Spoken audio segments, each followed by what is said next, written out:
PMBOK has five conflict resolution techniques, and this is according to the PMBOK, and is withdraw and avoid. Now, the withdraw and avoid is useful in situations where conflict does not provide a path to a constructive outcome or when cooling off periods are needed.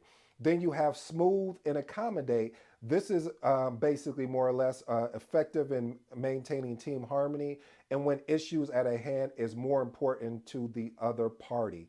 Now you have compromise and reconcile, which this basically means this is really a quick temporary solution that's needed for both parties to agree on, but don't, so they won't give up in so many words. And then you have force and direct, where this can be required because maybe there was a lot of choices being made and it needs to be a really decisive response and an action that's going to require an unpopular decision among everyone.